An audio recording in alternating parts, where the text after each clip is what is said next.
Okay, everyone, good morning, and thank you so much for joining us. And welcome to Avila University.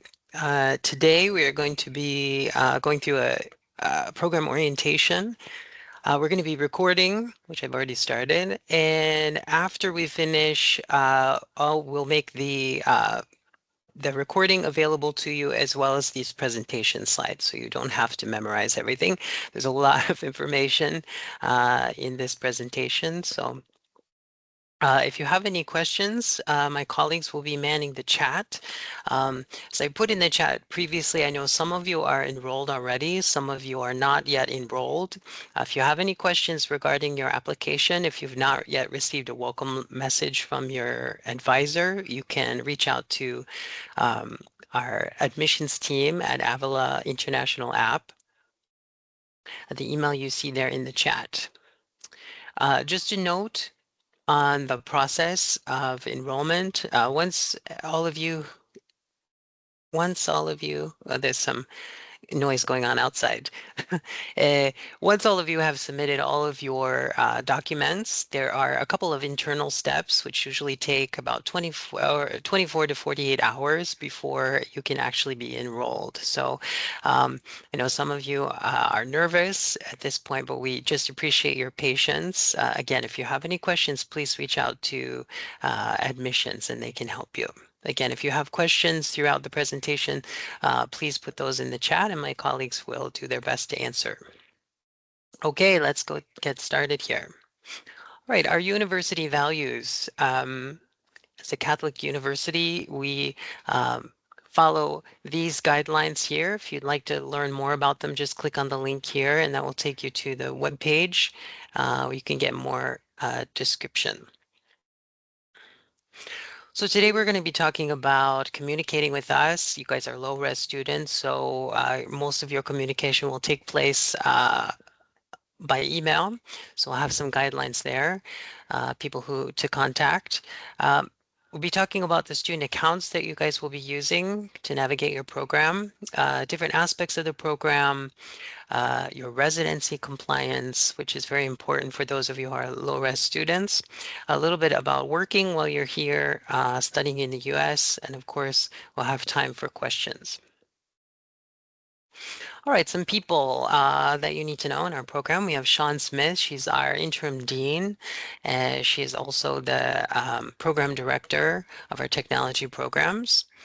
We have Dr. Wendy Aker. So for those of you who are in MBA programs, she will be your academic advisor. I believe Wendy is here. Good morning, Wendy. Good morning and welcome, everybody. If you're an MBA student, traditional or STEM, I will be your academic advisor, and I look forward to meeting you on campus when you come here for your residency. Thanks, Tracy.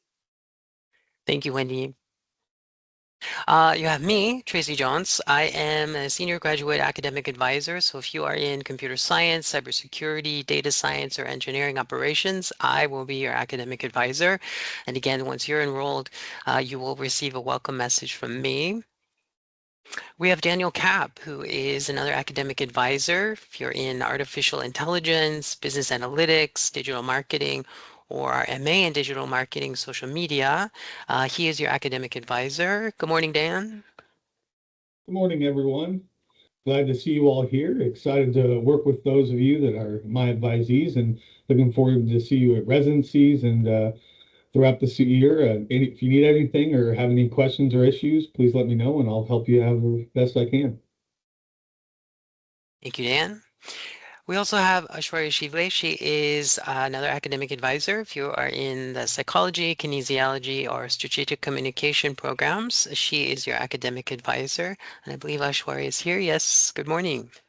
Hey, morning everyone. So I'm the advisor for the programs which you see on the screen, and please feel to reach out to me if you are from the programs which is from MSP, MSK, and Stratcom. And welcome to Avla, and I wish you all the best in your academic journey. Thank you.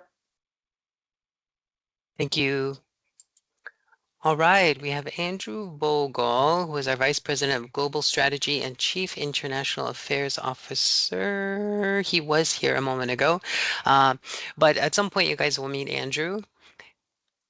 And we have Dr. Alan Martin, who is our Associate Vice President of International Enrollment and Student Affairs. Alan, good morning. Good morning. I'm happy to be here with you all. Welcome to Avila, and we're excited for you to start this journey with us. If you have questions related to things involving international student services, maintaining your status, I'd be a good place to start, and I can help you with contacting the rest of our team for other specifics. But please feel free to reach out to me if you have any questions, and I'll assist you to the best of my ability. Thank you. All right, and we have Monica Lomax, and as you can see from this slide, she does a lot. You'll definitely hear from Monica at some point during your program if you have not already. She coordinates CPT, OPT. She does a lot to support students. Good morning, Monica. Good morning, everyone, and I hope everyone's having a good day. Back to you, Tracy. Thank you, Monica. Okay, we have Catherine Moore, who is one of our I-20 processors and DSO. We have Orez, who is an I-20 processor. He is also the academic advisor for our undergraduate international students. We have Tracy Whiting, who's the coordinator of International Student Services and Global Engagement. So she'll be reaching out to you to collect testimonials. She coordinates events, fun events for students as well. Good morning, Oh, good morning, everyone. Tracy. Morning. Okay, we'll be talking about communication. As I said, as low-res students, the majority of your communication will be by email. So really important for you guys to have the email contacts. I would say the majority or quite a lot of the emails that advisors get are us redirecting students to other services. So these emails are really important. For IT login issues, and I just want to make a note here. I talked a little bit about the enrollment process at the beginning of our orientation this morning. Your account credentials are not generated until you are marked as enrolled, until you're actually enrolled in classes. So until that happens, you do not have an account. So once you receive a welcome message, typically your account credentials are generated within 24 hours, and you'll receive a message from IT with those account credentials. If you do not receive those after you have been enrolled in classes, then you need to submit a ticket. There is no email address for IT. The best way to communicate with them is by submitting a ticket, and I'll just show you here what that looks like. So you can start on our IT help page, and this is really great for troubleshooting if you have any issues. Of course, you have all the contact information here.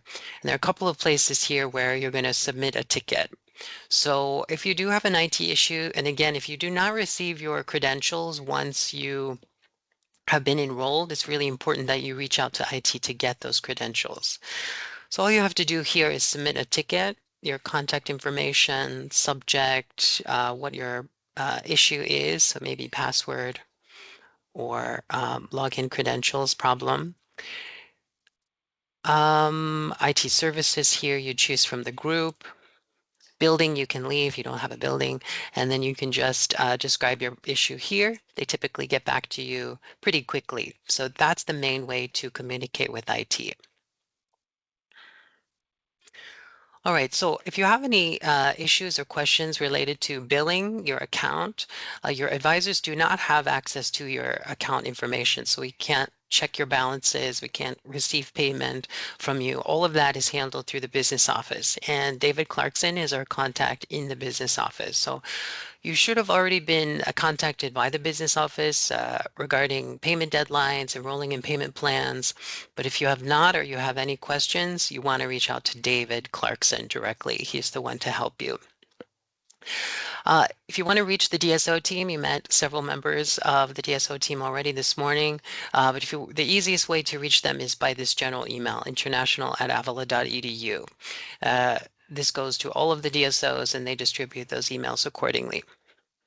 If you have any questions related to CPT or OPT, you can use the international employment email here that goes to Monica. Any questions related to your classes, your enrollment, or if you're just not sure who to contact, The first point of contact would be your academic advisor, and that's the person you're going to receive the welcome message from. Insurance. At the end of this presentation, we're going to be talking about insurance. As F1 students, you're required to maintain enrollment in health insurance. It's extremely important that you do that. You cannot be enrolled in classes if you are not enrolled in insurance. But if you have any questions related to insurance, you want to reach out to Ben Gillespie. He is manning the advisor support email. Actually, that goes to several contacts at the insurance company. But again, we're going to be talking more about insurance later in the presentation. Again, we'll be talking more about residency. That's a requirement for all of you who are low-res students. If you have any questions about your registration, you want to reach out to this general email, lowresidency@avila.edu. Okay, again, this QR code takes you to that ticket, the help desk ticket, submit a ticket. So you can use the QR code or the link that I just shared with you. Forms. This QR code will take you to the International Student Services forms page. And these, we get, as advisors, we get a lot of requests for these forms. You want to change your address, you want to get a driver's license, you want to travel outside the US, a leave of absence, your CPT authorizations and renewal, a program extension. There are lots of forms here that students often need, so I strongly advise you to bookmark this page in your browser so that you have it.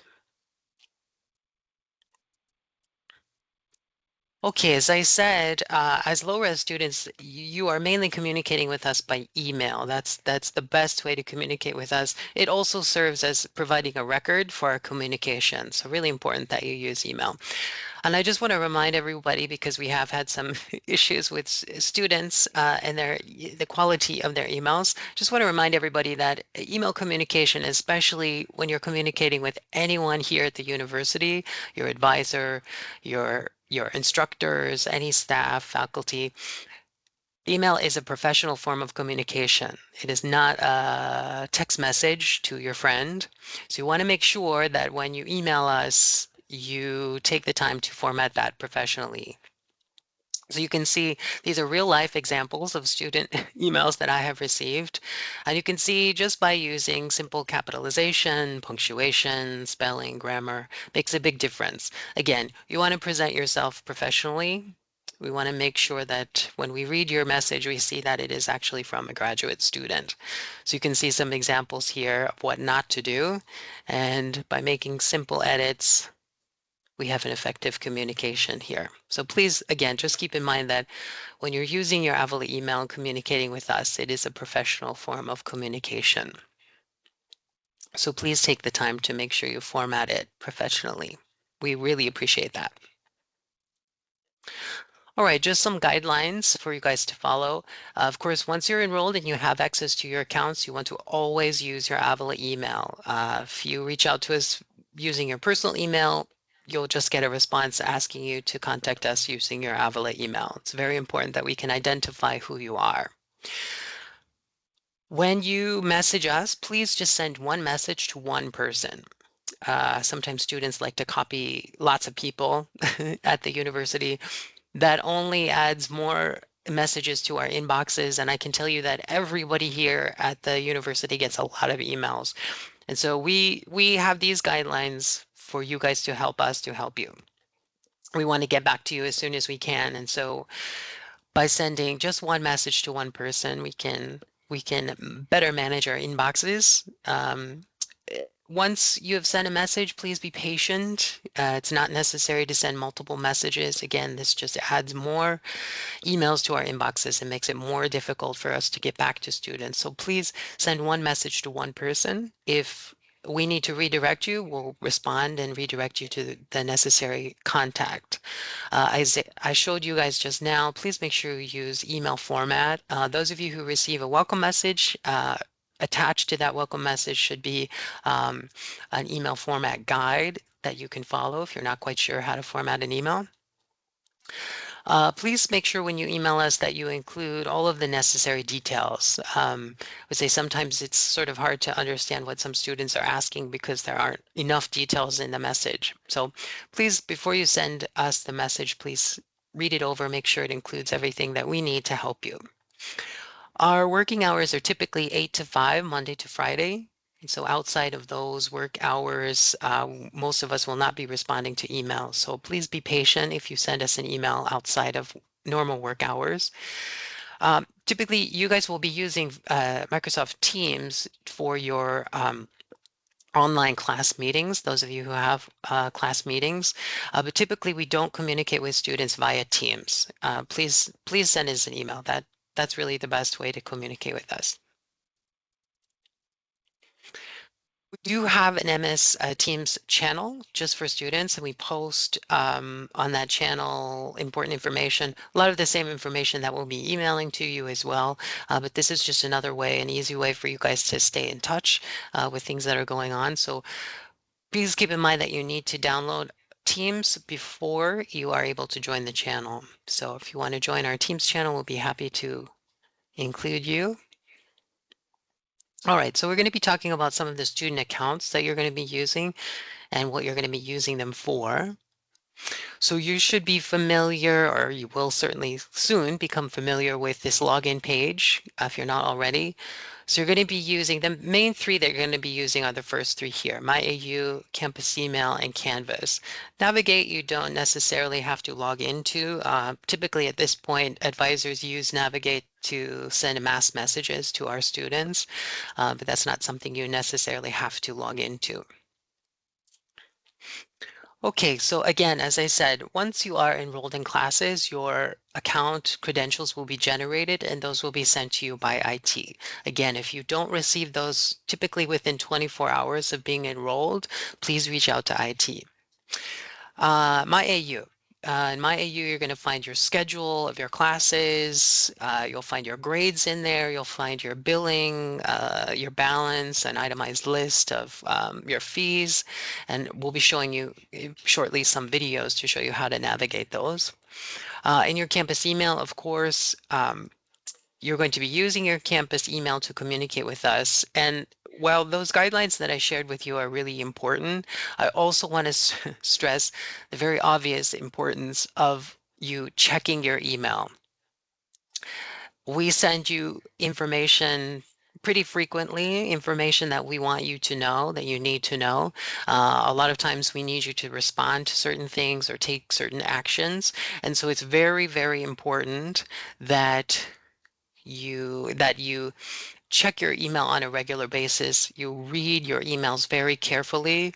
I would say we get a lot we get a lot of questions from students that often demonstrate that they're not reading their emails. So it's really important. We send you again, we send you all of that information to empower you so that you have the information you need to navigate your program. So please check your email very regularly. We would really appreciate that. So you'll also have access to Canvas. In Canvas, all of you should be added to, once you're enrolled, you should be added to an orientation course. Please take the time to go through that course that shows you how to navigate the LMS, how basic things work at the university. So if you're new here, you don't know how things work, that's the purpose of the orientation course. So please take the time to educate yourself by going through those modules. On Canvas, you'll also see the courses that you're currently enrolled in. Uh, just keep in mind that you will see your Spring 1 classes on Canvas. Currently, you should. You will not see your Spring 2 classes on Canvas until Spring 2 or closer to the start of Spring 2. Typically, you'll only see the current session's classes on Canvas. One thing to keep in mind that if we make changes to your enrollment, we have a separate enrollment system that syncs with Canvas. Typically, if we add a class or drop a class, it takes about 24 hours for that to sync with Canvas. So any changes that we make to enrollment are not immediately reflected in Canvas. So just keep that in mind. And again, Navigate, if you would like to download the Navigate 360 app, you can certainly do that. Again, typically at this point, advisors just use Navigate to email students and those go to your Avila email account. Visit the AU. Okay, so here, the first video here shows you how to check your enrollment. So this is really important. Each semester, your advisors, and we'll talk a little bit more about this coming up, but your advisors are responsible for enrolling you. Students do not enroll themselves. So we'll talk a little bit about the enrollment cycle, but once you're enrolled, you can check your enrollment, see your classes for each semester in My AU. So let's take a look at that. Login page from avila.edu. Click on My AU. Enter your credentials. Click on Academic from the menu across the top of the page. Scroll down the page to find my course schedule. First, notice which terms enrollment you are viewing on this page. So this is really important here. You're going to see a drop-down menu when you go into your enrollment. When you click on the drop-down menu, you're going to get many options. It looks a little confusing, but what I'll tell you is that all you need to do is just follow this format that you see here, 2024, well, currently it's 2025, 2026 academic year, fall, spring, or summer. So if you just follow the format that you see here, which will be one of the shorter formats on the drop-down menu, you'll be able to see your enrollment.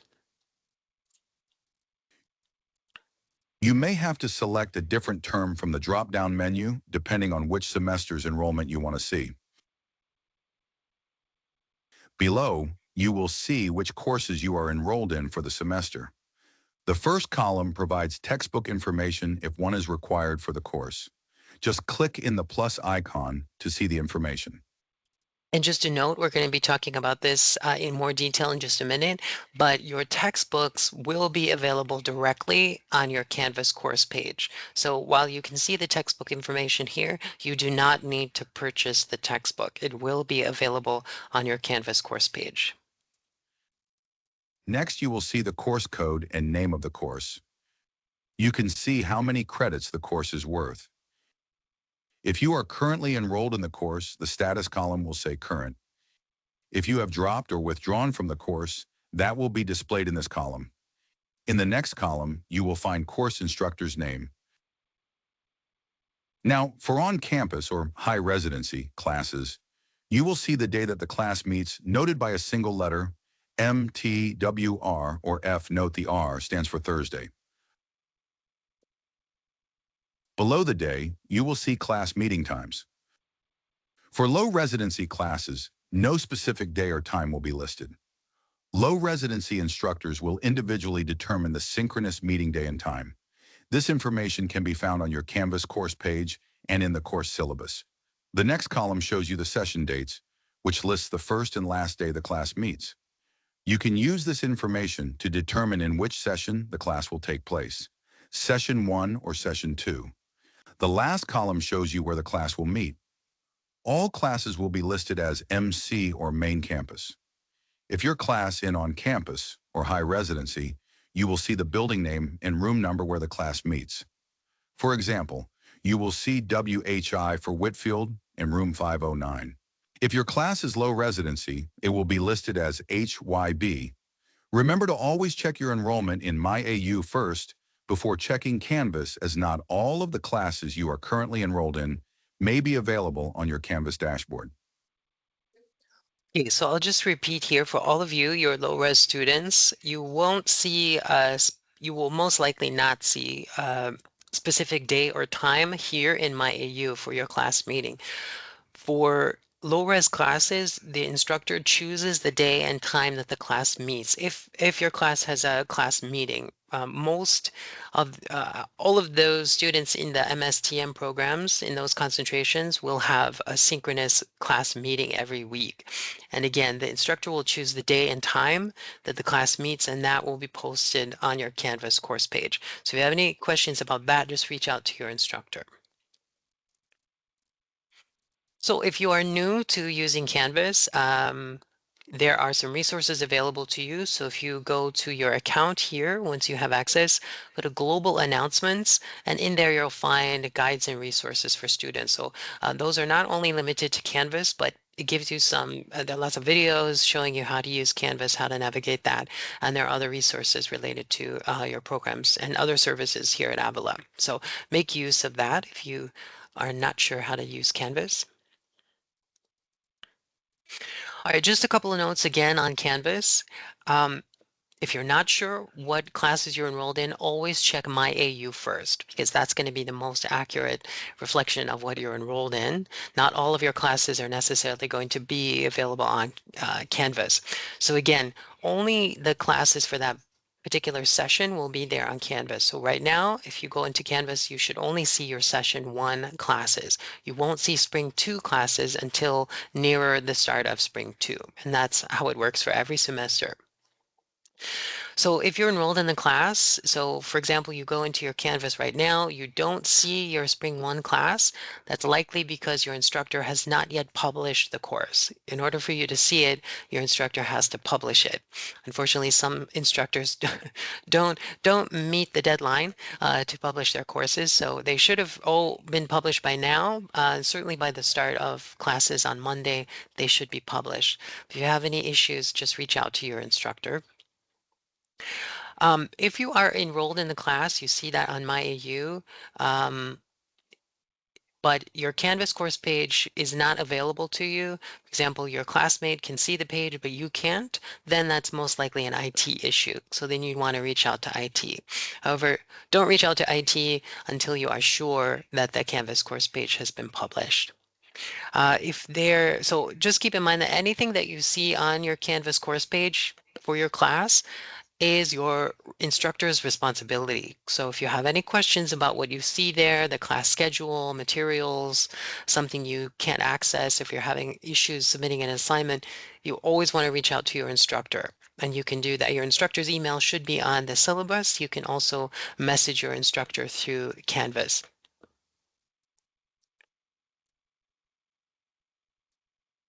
All right, so one thing that's really important is for all of you to keep track of your academic progress. When you are enrolled in your welcome message, we will send you an academic plan listing all of the classes in your program. We'll send you also a tentative schedule, but again, that's tentative. It really depends on how many credits you take each semester, whether or not you take breaks. So really the program schedule for each student is quite different because again, there are lots of variables. But keep in mind that it is your responsibility to keep track of your credits. We get lots of messages from students asking how many credits they've taken and how many credits they have left to take. Well, they should know that. You should know that. At any point in your program, you should know the answer to that question. Get a lot of questions from students asking us when they are going to finish their program. Well, again, that's something you should tell us. You should know when you're finishing your program because you should be keeping track of your credits. And to do that, you find that information in your degree audit. Again, you want to keep in mind that it is your responsibility to finish your program by your I-20 end date. Again, that's not your advisor's responsibility. Of course, we are also keeping track of your credits, but you should know how many you've taken, how many you have left to take, when you're finishing your program. This is also important so that you know when to apply for graduation, and we're going to talk about that a little bit later. But let's take a look at how you can keep track of your credits.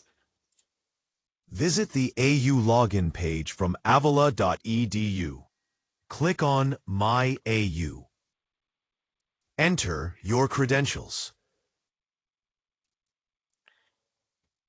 Click on Academic from the menu across the top of the page.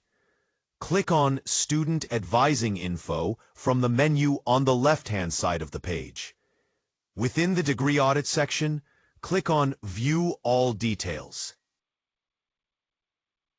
In the Degree Audit Summary, you will see all of the courses in your program generally divided into two main groups, core courses and management courses.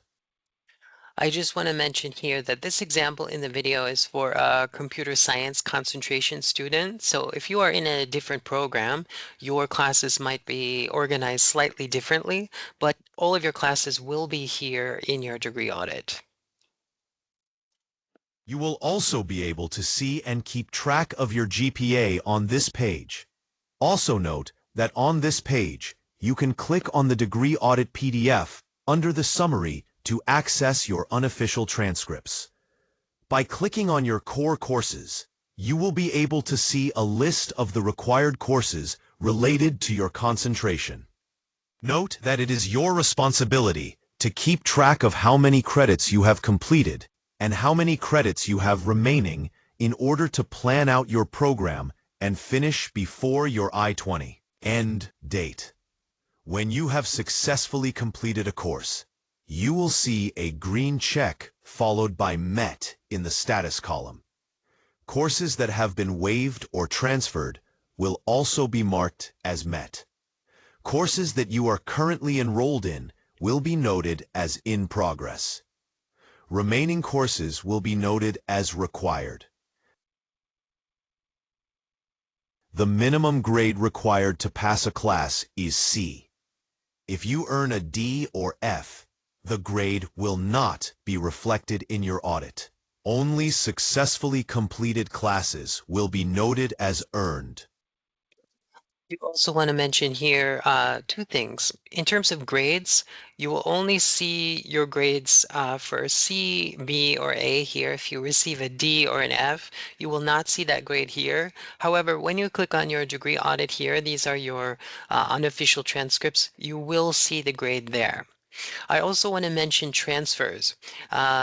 If you transfer a class, you'll see that here is met, but I want to mention the process for transferring. If you are transferring from another university, your transcripts are not automatically transferred to us. You have to request that your transcripts be sent to us before they can be evaluated for possible credits, all right? The instructions for transferring your credits are in the welcome letter that you receive. But if you have any questions about transfer credits, you can reach out to your advisor. But again, that is something that you are responsible for requesting. You have to request your transcripts be sent to us from your previous university. It's important that students check their final grades once each 8-week session has been completed. Students will see a percentage on their Canvas course pages. At the end of each 8-week session, your instructors will enter an equivalent letter grade into the system, which is reflected in your audit. If you see that the grade in your audit does not match your percentage in Canvas, reach out to your instructor. Yeah, I just want to repeat that again. So as you go through your course in Canvas, you will see a percentage. And that percentage does not necessarily go into this system here. At the end of the session, your instructor will put a letter grade into the system here, into my AU, that is equivalent to that percentage. It's very important that when your class finishes, grades are always due the Tuesday after the session finishes. So the week after you finish, by the end of the week after you finish your class, you should see a grade here, a letter grade here in my AU. It's very important that you check that letter grade and you make sure that it matches the percentage that you see in Canvas. Fortunately, teachers make mistakes. Sometimes there are grade issues. So if the grade does not match, you need to reach out to your instructor. By clicking on your Management Courses, you will be able to see a list of the required courses related to the management area of your concentration. By clicking Choose Required, you will see options for the additional 3 credits required for your program. These include either an internship or a capstone project. You can ask your academic advisor for more information regarding these courses. Right. So when you're keeping track of your courses, do not forget these additional 3 credits. So again, we'll talk a little bit more about your options between CPT, internship, or the research project at Capstone, but do not leave out these 3 credits. And I just want to reiterate again, it's very important that all of you keep track of your credits here in your degree audit. If you reach out to your advisor asking how many credits you have left to take, we're not going to give you that information. We're going to direct you here to the degree audit. Now, if you come to us, you say, I have 9 credits left. I want to finish in a particular semester. What are my options? Then we can talk about planning out your course. But you need to come to us, making sure that you know how many credits you have left to take. Visit the Okay, so next, of course, you guys should have received communication from the business office regarding payment deadlines, enrolling in payment plans, everything related to payment. If not, again, please reach out to David Clarkson. You see his email at the beginning of this presentation. Here, this short video shows you how to check your balance and how to pay through the MyAU portal. the AU login page from avila.edu. Click on My AU. Enter your credentials. Click on Finances from the menu across the top of the page. Click on Student Account from the menu on the left-hand side of the page. From here, click on My Account Balances to view your current balance.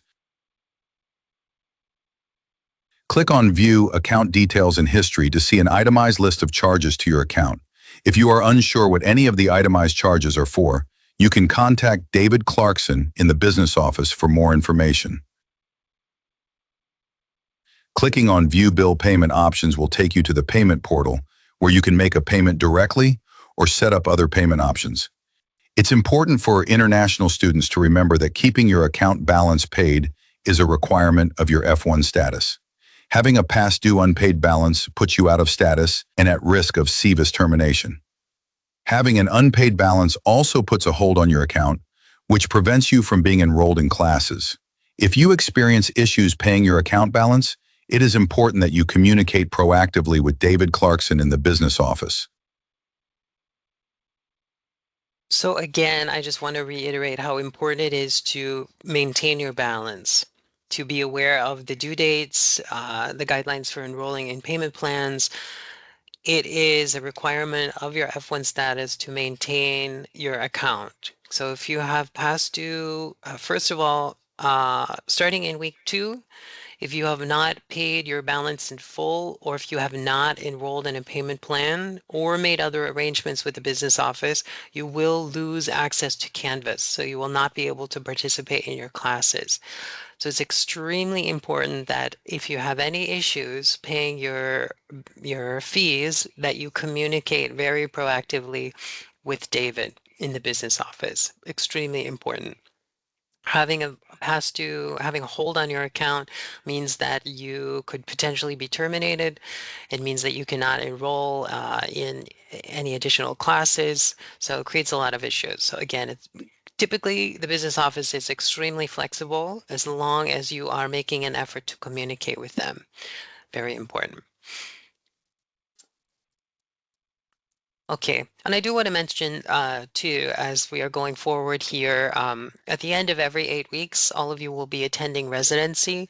And during residency, we will go over a lot of this information again, just as reminders to students. And of course, updates happen, new information comes into play. So we will be updating you guys and going over a lot of this every 8 weeks. So don't panic if you feel like you need to memorize all of this today.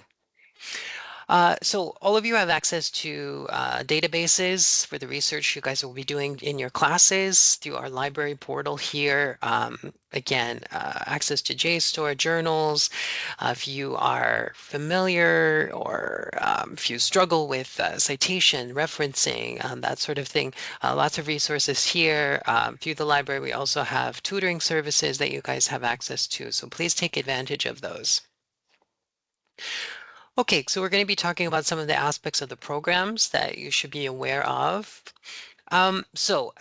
I've been using the term low res or low residency. That refers to students who are enrolled in online classes, and then, of course, you'll attend residency on campus. High residency students are enrolled in on-campus classes. So again, as I said in your welcome message, you should receive from your advisor a degree plan, a tentative academic audit, which shows all of your classes and a tentative schedule for your classes. We've been talking about spring 1, spring 2. So you know, each of our semesters, fall, spring, and summer, they're all divided into 2 8-week sessions.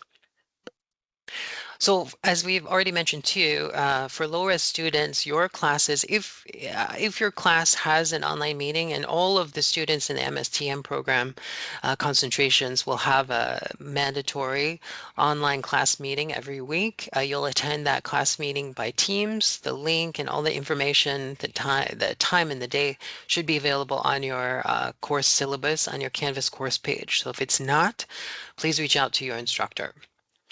So residency, since you guys are not attending classes here on campus, you are required to attend residency every 8 weeks. And I'm going to share with you right now the link to register for residency.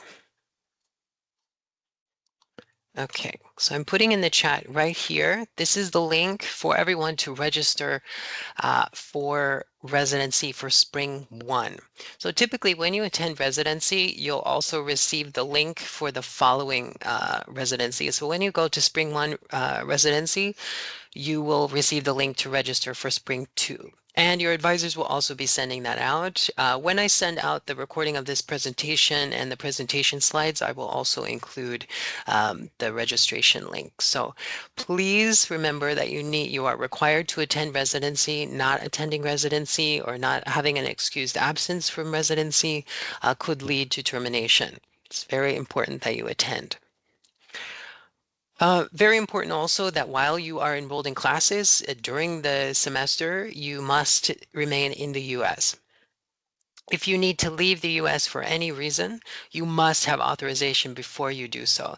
And there is a process for travel authorization. There is a process for applying for a leave of absence during a fall or spring semester. You must have authorization to leave the country before you do so. If you leave the country without authorization, you will be terminated. You will not be able to return. So please make sure you keep that in mind.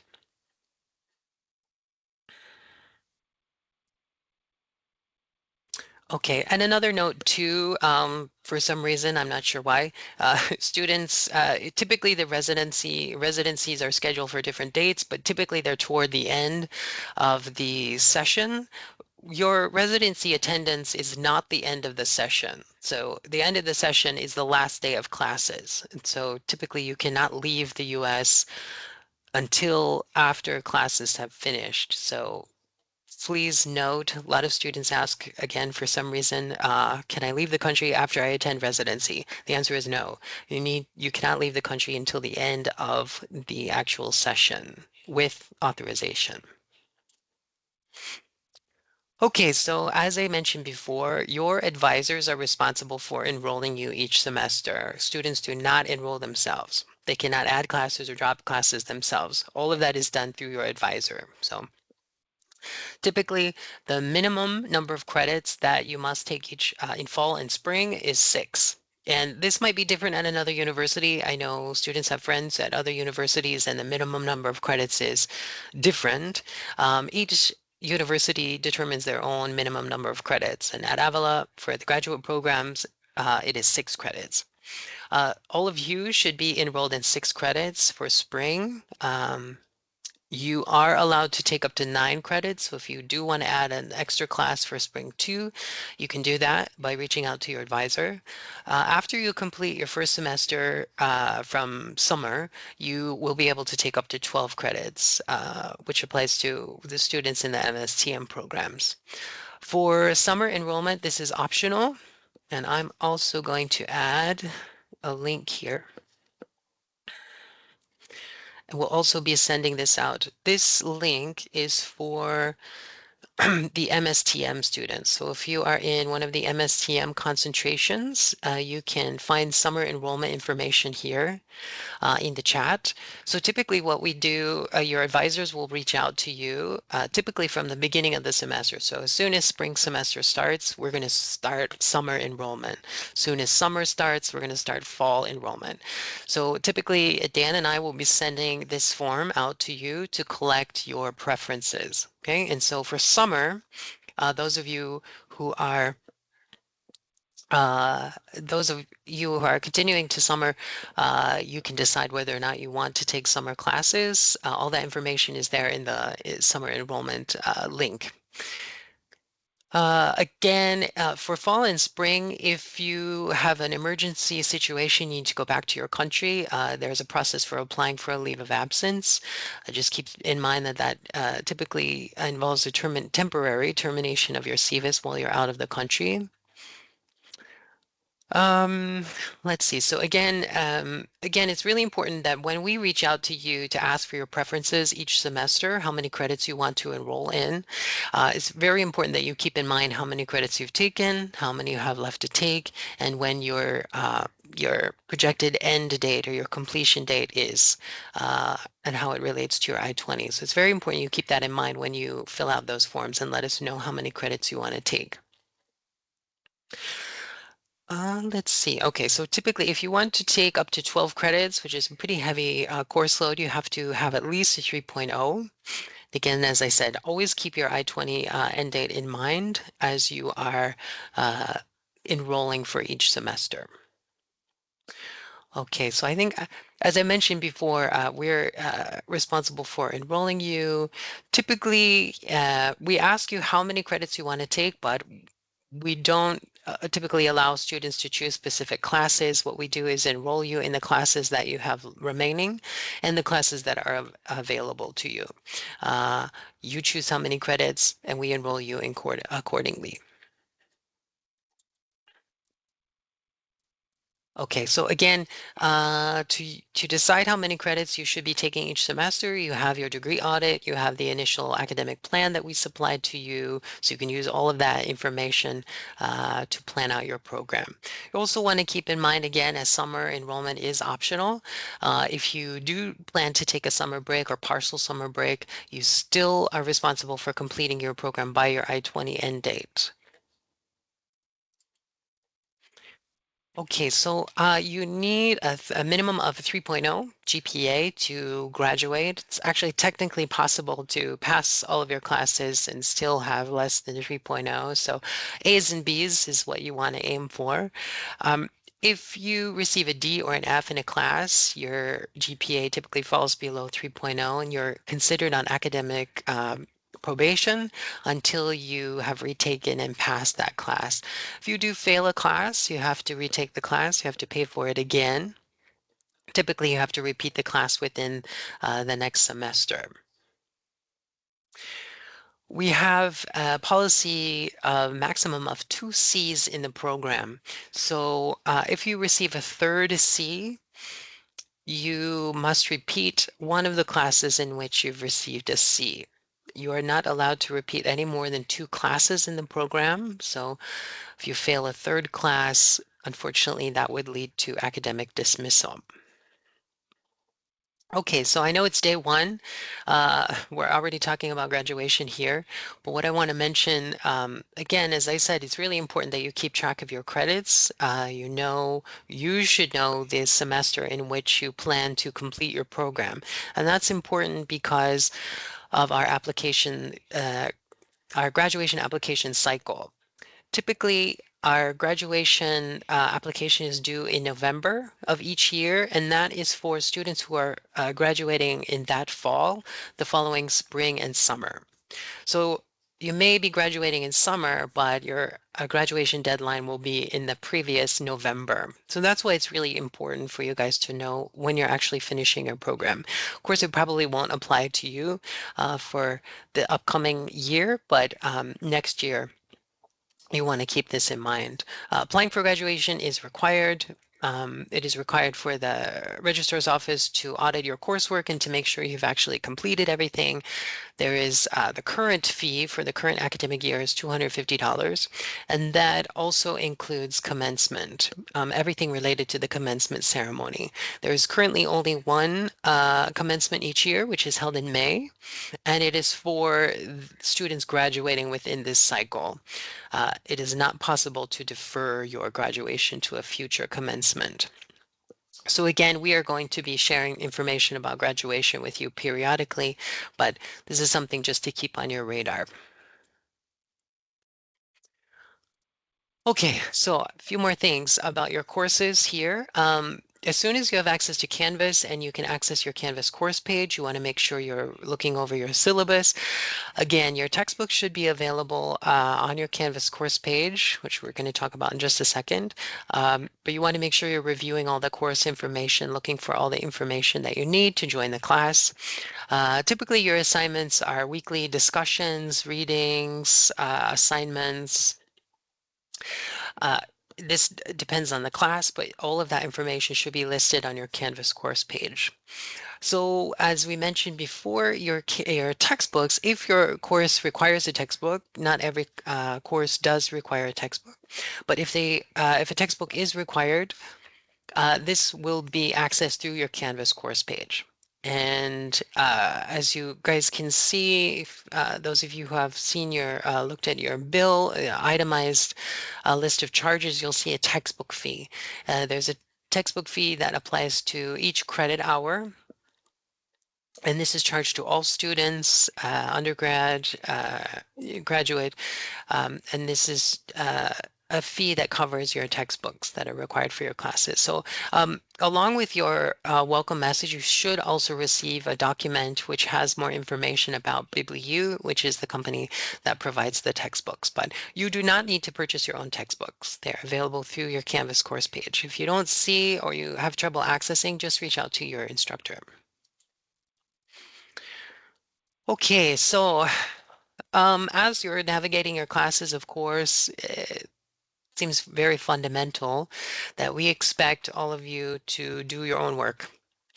I know students come from different backgrounds. I worked with international students for many years, and I know students have different experiences with what constitutes plagiarism, different attitudes. And expectations related to plagiarism, but it's very important for all of you to understand that we take this extremely seriously. Um, Ideally, all of you are here to better yourselves, to have more opportunities in your lives, and that comes with learning and taking every opportunity you can to engage in your coursework and not take shortcuts. Unfortunately, students who misuse AI, plagiarize, copy assignments, don't do their own work, will likely lead to failing the assignment, can lead to failing a course, could lead to possible academic dismissal. So it's really important that you keep that in mind. If you have any questions of what constitutes misuse of AI or plagiarism, it's very important for you to have that discussion with your instructor, and they'll be giving you more information about that. But really, the expectation is very simple for students to do their own work.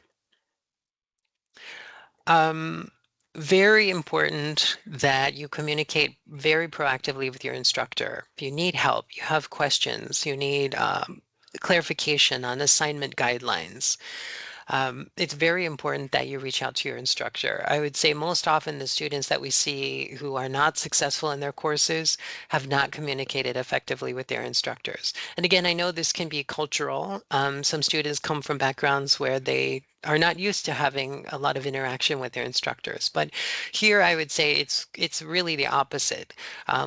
I taught for many years, and what I can say is when students reach out to me for help, it just shows that they want to be successful. So for me, and I think in our culture, it shows something very positive. The student wants to succeed in the class by asking questions or asking for additional resources. So please utilize that relationship you have with your instructor if you need help. Two very fundamental things that you need to think about, of course, is that you need to follow the assignment instructions. I think there are two aspects to any assignment. One is to demonstrate the skills, the content knowledge that the instructor is teaching in the course, but also to follow assignment guidelines. It doesn't matter how good the content is if you haven't actually followed instructions. And in addition to that, extremely important that you meet your assignment deadlines. Your instructor should make it very clear on the Canvas course page when every assignment is due. If you submit your assignment late after that deadline, your instructor is not obligated to accept that work. And some of them will, some of them won't. Some of them might deduct points. If you, for some reason, know or feel that you're going to have an issue meeting a deadline, extremely important that you reach out to your instructor. Because again, after the deadline, your instructor does not have to accept your assignment. Here's why you shouldn't cheat. You guys right now are constructing the person you're going to be for the rest of your life. Human behavior is mostly a matter of habits. People talk as if you make big decisions all the time about what to do, but that's not true. Almost all the time, you just do what you're in the habit of doing.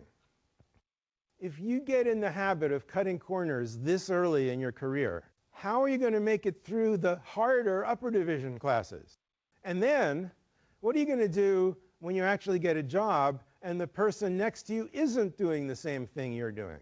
Okay? You're not going to be able to look over somebody's shoulder, but you are going to be able to find ways to cut corners.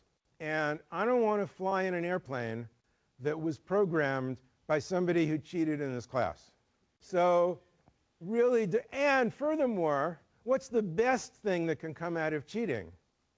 You condemn yourself to a life of doing something you don't know how to do and don't like doing. Okay? So don't cheat. So I think 2 points that I'd like to make, again, just going back to academic integrity. Number one, your instructors are not only teachers, but a lot of your instructors are working in the industries that you guys are studying in or plan to work in. A lot of them are directors, CEOs, managers. So really important that you number one, you want to make the best impression you possibly can on that instructor, but that connection, that relationship you have with the instructor could lead to a CPT or OPT, could lead to an opportunity. So it's something to keep in mind. I think the other thing to keep in mind is that I know that a lot of our students, the majority of our students, are planning to do OPT, to stay in the US after their programs. I think right now it's very difficult even for Americans to find jobs, even more challenging for our international students. I would say when you put yourself into the job market, you want to have the best advantage possible. And that comes from, again, establishing relationships with your instructors, learning everything you possibly can in your courses, taking every opportunity you can to better yourself. So just some things to keep in mind as you progress through your programs. Okay, so this QR code will take you to a list of resources. Again, please bookmark this page. Will take you to a link tree. Again, the residency registration link will be there. Again, it just will take you to all the resources that you guys will need to access throughout your programs here. So please take the time to bookmark that. All right, so we've talked a little bit about residency. Let's get into it. So I'm going to skip over this. High-res students have a residency requirement. They have weekly meetings that they need to attend. So if at some point you want to join us here on campus, you'll join those meetings. But for students who are low res, all of you guys, you're required to attend residency every 8 weeks. And typically that's a 2-day class that you'll either attend here on campus or at another location. Again, that is a requirement of your F1 status. So not attending or not showing up even after you register could lead to potentially termination. So again, every session you're going to receive a link just like the one I shared with you in the chat. you will apply, and the fee for residency will automatically be charged to your account. If you apply, if you register after the deadline, you will receive a late fee as well. So extremely important that you register as soon as possible. Again, this is typically toward the end of each 8-week session. They could be Thursday, Friday, Monday, Tuesday. It really just depends on the location. If anyone here is brand new to the US, you must attend your first residency here in Kansas City. We encourage everyone, if you're new to the university, we'd love to have you come here to Kansas City anyway, even if you're not required to. And it's a great opportunity to meet all of us in person and get to see the campus, access services you can in person. Just keep in mind, when you open the link to register for residency, you're going to see all of the locations, all of the dates and times. You're responsible for scheduling your flights, booking your hotels, transportation, etc. You have to make sure that you book all of that around the schedule. You cannot show up late or leave early because you have a flight that leaves at a certain time. Your priority is your attendance to residency. So make sure when you plan accordingly. All right, so here are some of the dates. You'll see all of the dates for Spring 1 in the link that I sent you. You'll see here the Spring 2 dates for various locations. Again, I'll share this with a slide with you later. Typically, the schedule is 8 to 5, but again, this varies depending on location. Typically, the format, there are going to be lectures, there are going to be assignments, speakers. Again, there's going to be a DSO presentation at every residency. There will be an advising presentation that includes a lot of the information I'm sharing with you today. So we're reminding you of a lot of important things every 8 weeks. So you guys will have this information. Very important that you attend on time. Attendance is very strict.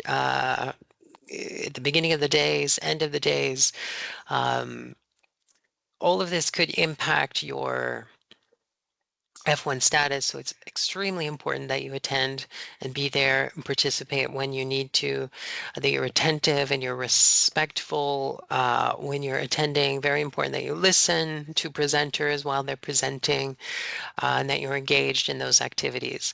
And of course, everyone will need a laptop to participate in the assignments for this 2-day residency. So very important that you register early, you book all of your accommodations, transportation accordingly, and you show up prepared on time. Okay, so working while you're here in the US. So you are limited to 2 options as F1 students. You can either work here on campus or you can work at an approved or authorized internship, which is a CPT. Monica coordinates CPT. She'll be communicating with all of you about that. And we have some links here, some information about that. So just in terms of your enrollment, I mentioned when we looked at the degree audit that at the end of all of your programs, all of you will have what we call a capstone project, or this is a research course. This is your final research project. For the MSTM students, the final research project is a little bit different from all of your other classes in that it is a 16-week course. It's session 1 and session 2. So it's 1.5 credits, 1.5 credits. And that is typically always taken in your final semester. Now, if you're doing CPT, you have the opportunity to earn credit while you're doing CPT. So when you have an authorized CPT, we will enroll you automatically, and this is required for all students to be enrolled in the internship course. When you enroll in this 695 course, the code will be specific to your program. So for example, computer science students will be enrolled in CS 695. When you are enrolled in this internship course, there are weekly assignments that you need to complete. So you need to earn credit, you need to pass the internship course.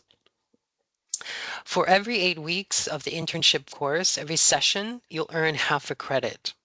So when you do a CPT for 1 full year, 3 full semesters, or 6 sessions, Once you have 3 credits, as long as that 3 credits is earned by the end of your program, then you can use those 3 credits to replace your capstone project.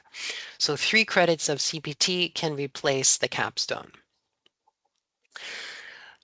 So again, it's very important that you complete the weekly assignments for your internship course. If you fail your internship course, you will not be able to continue your CPT.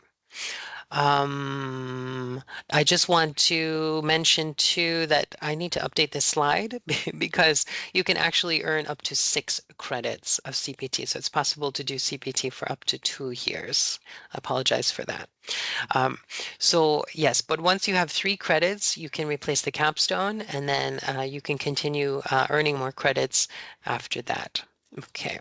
So just a few guidelines here about CPT. The basic idea here is once you have an offer letter, you just submit the CPT authorization form and we'll start the process of your CPT. Again, this will just show you some guidelines here. These links will take you to a CPT workshop as well as the CPT handbook. So if you have more questions about CPT, then you can just access these resources. Okay, guys. Well, the good news is we're getting toward the end here. Um, just a couple of more things to mention. We have a group of very motivated students called Eagle Ambassadors, and they are sort of mentors. They're connected to you guys through the WhatsApp group as well. So if you have questions, really their job is to mentor you, to answer your questions and help guide you as fellow students through the program. So please reach out to these guys. They're wonderful students and they can help you with any questions you have. Just a couple of services that I want to mention that are available to you guys. You have access again to our tutoring services and links are in the QR code I shared with you. But we also have counseling services. Right now, some of you are new to the US. Once classes get started, you know, real life sort of happens and things can become very challenging. So we want you to know that we have services here available through the university. Those of you who are here in Missouri, you can access our counseling services here on campus. We have remote and tele options as well, online options. But for those of you who are outside of Missouri, you can access the You Will health services. And we have a flyer for that as well right here. Our counselors here on campus are only licensed to work with students who reside in Missouri. So again, if you're outside of Missouri, you can access lots of great resources through You Will here using this QR code. All right, so other health services, of course, we want you guys to be healthy. And if you're new to the US, you'll soon find out that healthcare in America, health insurance is unusually complicated, even for Americans. But again, these are a number of health services that you can access here through the university. One thing that's often covered if you are accessing the Luremark health insurance, we have a chain of pharmacies here in the US called CVS. You'll find them everywhere, all over the country. They have what they call a minute clinic or typically a walk-in clinic that you can also make appointments for. These are sort of for minor medical issues that you're having, nothing serious. You'll typically at a minute clinic at CVS, you'll be meeting with a nurse practitioner. I've been to my local minute clinic several times and they're really nice. But you can make appointments through the website or through the CVS app. And this is our local CVS or the one nearest campus here. For urgent care, we have just a step above that, we have a system of clinics called urgent cares, and this is for something just a little bit more serious. Typically, there are doctors at urgent cares.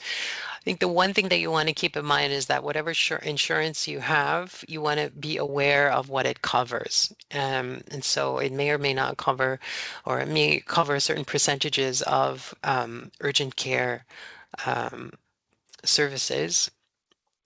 Emergency room. Of course, if you have a serious situation, go to the emergency room.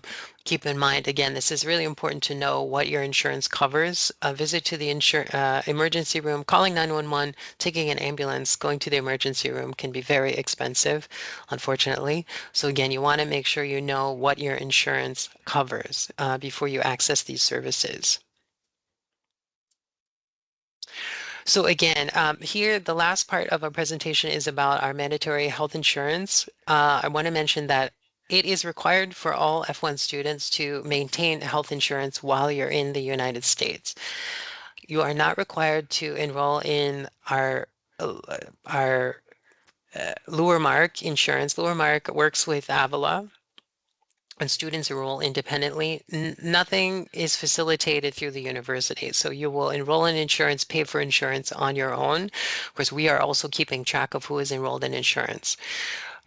If you choose to have insurance outside of Luermark insurance, that's fine, but you must receive a waiver. So what that means is that Luermark must assess your insurance to make sure it is equivalent to the insurance that they provide. And in that case, they will give you what we call a waiver. And so you either need to have a waiver for the insurance that you have outside of Luermark, or you need to enroll in Luermark insurance. Typically, the waiver deadline is week 2 of the current semester. So by if you have insurance outside, if you have your own insurance now, you just need to send that information to Luremark, and I'm going to give you that email.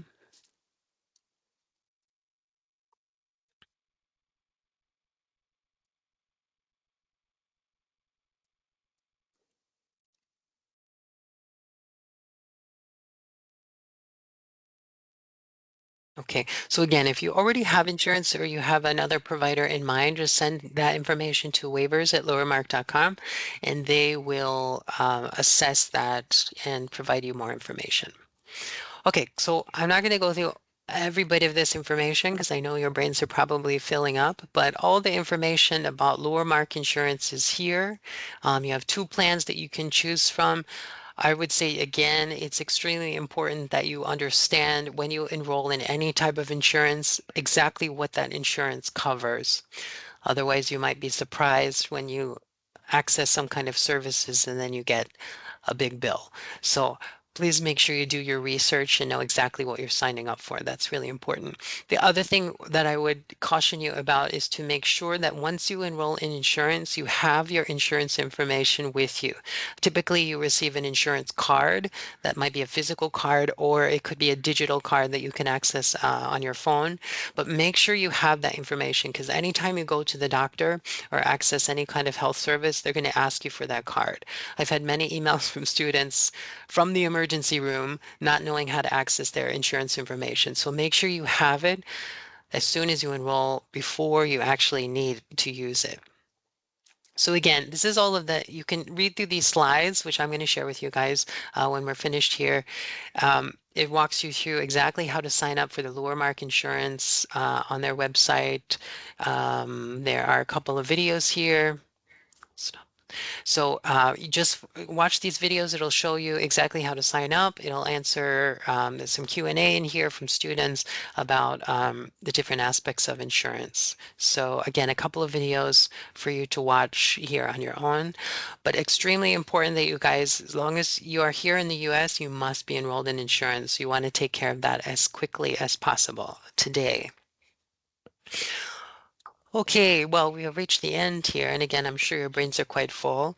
I see there are lots of questions here in the chat. Again, if you have any questions about your application, reach out to admissions. I'm sure they're happy to respond to you. If you've been enrolled and you've been contacted by your advisor, if you have any questions, just reach out to us. We're happy to help you. I'm going to be sending you guys the recording of this presentation as well as these presentation slides so you can have this for your reference. And we thank you for joining us. We're glad you're here. We're happy to have you. We want you to know that you are most welcome here. We're happy to have you here, not only in Avila, but here in the US. We think that you make this a better country. So we're we're glad you're here.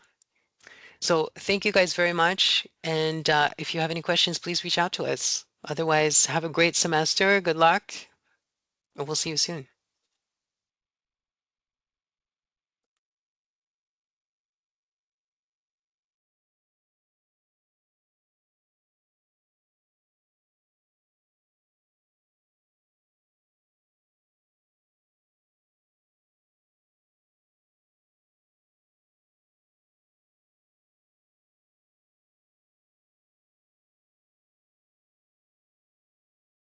Thank you, Tracy, for a detailed explanation.